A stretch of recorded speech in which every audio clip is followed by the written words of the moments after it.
Hey, what's up, guys, and welcome back to the Boat Sales Training vlog. So our first blog post 2 days ago, we discussed how we lost the $1.4 million 50 Cantius Cruisers deal simply because the salesperson that was there to open up the boat for us jumped in, questioned our customers' excitement, and guess what happened? It put an option in that we didn't need when we were ready to make a decision, so it slowed it down. So great news. A couple days have passed, worked through it, and we got the boat deal. We're wire closing it in the morning, doing an orientation next Thursday. Super excited about it. But after watching the last vlog, there was a couple things that I wanted to throw in simply to kind of clarify. I mentioned credibility, with yourself when you're showing that boat. Credibility with your knowledge. Well, what I really should expand on in terms of credibility as it relates to control is, credibility, for those that don't know, it's very important. It makes your customers feel confident and comfortable that you're the one to help them with their purchase process. It makes them feel you're the professional. So you always have to establish credibility. Well, in this scenario, credibility had already been established. See, the customers, they bought the third boat I ever sold 21 years ago, roughly, right? Now, it was determined I had credibility then because they trusted me enough to buy from me, and then it was definitely determined as fact on the second, third, fourth, fifth, and probably, I think we're up to 12 jet skis that we bought and sold together, so that's a ton of jet skis. Anyways, that's not relevant. So I already had credibility. Now, sure, those customers were with me, and it was their father that was the buyer, but I didn't have to build credibility within myself. Now, there is times where you're going to have to inject credibility when you start to lose control. So when would you do that? We all know the customer type that immediately gets in and they want to talk over you. I prefer to call them the boat expert, right? Like, you've got the customer that are new, anxious, eager to make a decision. They want to make the right decision. Well, Uncle Bill or neighbor John had an 87 Webcraft Concorde, so he really knows his shit, and he's just going to absolutely annihilate you. He's in the car gun-ho ready to get the salesman, and then he calls something a bimini top. That guy really knows his stuff, doesn't he? He's definitely a boat expert. So I will inject credibility at that point.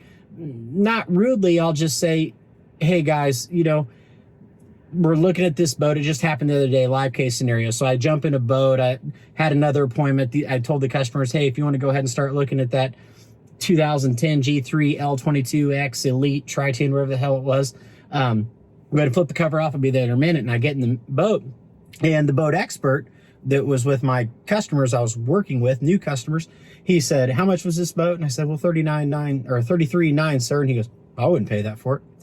Great, because you're not the fucking buyer, right? Like, I don't care what you're going to pay. Anyhow, he kept talking, real cocky and strong. So I had to inject credibility by saying, hey, listen, I know you don't know me from Adam, and that's completely okay. But I have been selling boats for, a little over 20 years. I do sell 400 to 500 used boats a year. For any salespeople that don't believe me, our dealer reports are online, so feel free to look it up. And I immediately started to say, one thing I see in the Tri-Tune market, and I just went into the whole spiel, and immediately I watched the boat expert cower down. Because I sold more boats last week than this guy will own in his entire life. That's not cocky and rude. He just realized that he was talking to a credible person that wasn't out to take advantage of him or lie to him or be a cheese bag, scumbag, used boat salesman, so to speak. So in that instance, when we're losing control, sometimes we have to inject credibility to regain that control. But in the last vlog, I mentioned credibility as it relates to the boat. So what's that mean? By knowing specs is kind of how we discussed it. So you need to know the specs to build credibility. Expanding on that, that simply meant your customer's decision. You want to give your customer credibility with their own decision. Okay? How do you do that? Your customers are going to have certain things that they're going to be uncomfortable with. I feel we need to kind of, reiterate why we're doing this, to make them comfortable, build credibility that what they're doing is right for them, right for how they want to use the boat, if that makes sense. So another thing that's very important is I feel like the number one thing as boat salespeople that we really miss out a lot in terms of making that customer confident and the credibility of their decision is comfort. The comfort itself. Comfort in operation, comfort in owning a boat, docking it, mooring it, storing it, etc. When I first started selling boats, I was the single worst boat driver in the world. Nothing ever worked the way I wanted it to work, as fast as I wanted it to work. So it took me forever, and it was terrible learning. But once I got confident and comfortable, now, you know, I can put a boat just about anywhere in any kind of weather conditions. But I'm not saying that to brag. I had to do that because I lost so many sales in my younger days because I simply didn't know how to operate it. And if you don't know how to operate it as the professional, you can't make your customer feel confident operating it. And it's just pointless. You're just spinning hubs, spinning a prop hub. If you don't know what that is, go to your service department and ask them. So it's very important to build credibility for your customer within their decision by making them comfortable that what this boat is going to work great for them. You know, we're looking at a 50-foot boat that's brand new, that's over $1 million to a guy that hasn't owned a boat in almost 30 years. You think he feels real confident and comfortable? No. We have to make our customers feel confident and comfortable with what they're buying. How do we do that? We build credibility within their decision. Okay. So that's what I wanted to kind of cover once again in terms of credibility.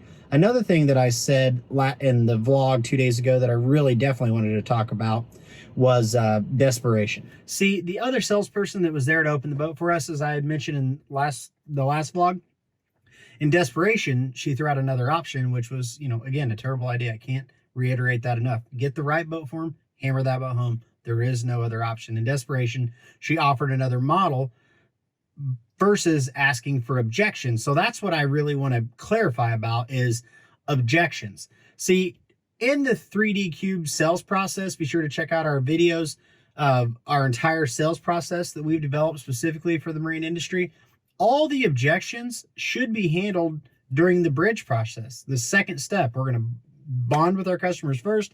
We're going to build a bridge and go right into pain versus pleasure. So within the bridge into the pain versus pleasure, at that point, there's really no objections left. It should be just a natural transition right into the sale. A sales process that I was taught when I first started selling boats that just never made sense to me. It really didn't work because it waited for objections at the end. Well, you're going positive, positive, positive, then you bring in all the negative, and then that slows the entire sales process down. We don't want that. I don't want a long, wide sales curve. I want to get started and get it done. That's what we need to do. Time is money. The more time you can save, the more money you can make. It's also better for the customer by maintaining control of the sales process. So it's very important to follow the 3D Cube sales process from start to finish for the sale. And I guarantee you, you're going to make a lot more money, save a lot more of your and your customer's time, which is very important. So desperation, offering objections. What do I mean by that? I said, instead of asking for objections, she threw out the other option, which is terrible. So follow the 3D Cube sales process. The objections will all be handled up front, and then you don't have to worry about it at the end. What I meant in the last vlog, though, was if you follow the 3D Cube sales process, I know I keep saying that you shouldn't have objections at the end, but if you followed it, all the objections should be answered. However, if they're still not committing, then you need to ask, what is it you don't like about the boat? You've got to figure out what that objection is that's holding them back from making a decision right here, right now. You know, some will, some won't, and someone else is waiting. That's one of my favorite little, I don't know, metaphors or stupid little sayings for sales, but it's so true. Some will, some won't, and someone else is waiting. So if you're not going to do it, I'll go ahead and go to the next guy. That's okay. I just need to know what's up. So only ask for objections at the end if you're not getting an answer that's favorable. What's a favorable answer? A sale. You want to get a sale. So that's what I wanted to clarify on. Credibility, you should have established during the sales process. In my scenario for the 50 Cantius, credibility had already been established, but I wanted to create credibility for the boat with them by, you know, knowing the specs, as I mentioned 2 days ago in the first vlog, knowing all the specs. Really only one question during my entire showing of the boat was asked, and that's how much water does it sit in? 42 inches. I spent, you know, like I said, 2 weeks painstakingly going over specs of the boat. My wife quizzed me in the car. All my kids know the specs of a 50 Cantius, but that's what you need to do.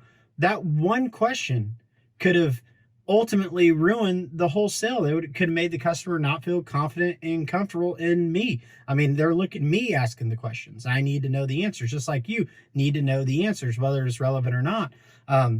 I was once asked, you know, what the weight capacity of a ladder is. I was once asked that in my entire career. Once. It's 850 pounds for a normal G.G. Schmidt industrial marine ladder like Sea Ray uses. But that one customer bought that boat for me.